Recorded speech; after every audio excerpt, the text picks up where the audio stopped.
Sir పుష్పాలో ఏంటి contribution మీది? పుష్పలో ఒక సీన్ చేశాను సార్. అది అవునా? తెలియని కేమియో అనుకోవచ్చు అది.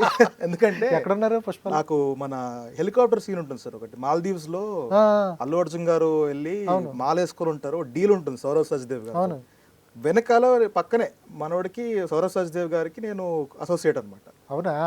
దుబాయ్ షేక్ బటర్ చేస్తారు నాకు. దాంట్లో ఒక ఫన్నీ అంటే ఒక పెక్యులర్ స్టోరీ ఉంది. షూట్ అవుతున్నప్పుడు సుకుమార్ గారిని కలిసాను, ఇలా షేర్ చేసుకుని కాస్ట్యూమ్ లోనే అంతా. అరబ్ షేక్ ఒకసారి పొద్దున వేసుకుంటే నైట్ ఇప్పడమే సార్ అది. ఎందుకంటే కదా మళ్ళీ మళ్ళీ తీసేయలేము. లంచ్ అప్పుడు వేసుకుని కూర్చొని లంచ్ చేయాలి అదంతా వేడికి. అండ్ అప్పుడు sir almost 44-45 last summer. So ఆ 7 days సార్ని కలిసాను, ఇలా రైట్ నేను కూడా రాశాను సార్ డైలాగ్స్ టిల్లోకి స్క్వేర్కి. సార్ చాలా ఇదయ్యారు. సార్ జనరల్లీ ఎవరైనా రైటర్ అయినా లేదా ఇతను యాక్టింగ్ కూడా చేస్తున్నాడు అంటే అది ఇదయ్యారు సార్. చాలా మంచి బాండ్ ఫామ్ అయింది.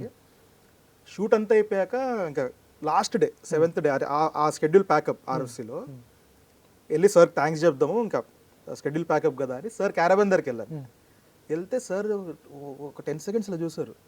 హాయ్ సార్ అనగా రవి అన్నారు. అవును సార్ అనగానే అరే నాకు తెలీదు నీ హెయిర్ ఇదంతా ఇలా ఉంది అని, లేదా వేరే క్యారెక్టర్ పెట్టేటండి కదా అన్నారు సార్. ఇట్లా అనగా నేను అదే సార్ నెక్స్ట్ ఫిల్మ్లో పెట్టండి సార్ అయితే అని చెప్పి అలా అయింది. ఇలా సూపర్ సార్. ఆ డైలాగ్ చాలు గుర్తుపెట్టుకుని పేరు పెట్టి పిలిచారంటే. అవును సార్, సుకుమార్ గారు సూపర్ సార్.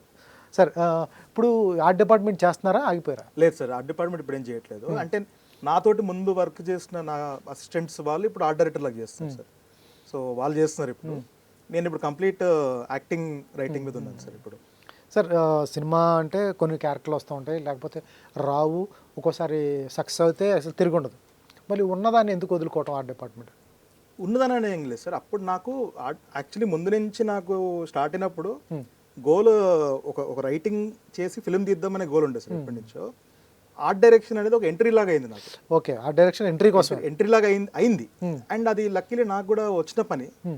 సో అది కంటిన్యూ చేశాను. అక్కడి నుంచి నాకు నా ఫిల్మ్స్ చేసుకుంటూ నాకు ఎక్స్పీరియన్స్ రావడము, ఇది చాలా ఆర్గానికల్ అయింది. ఓకే.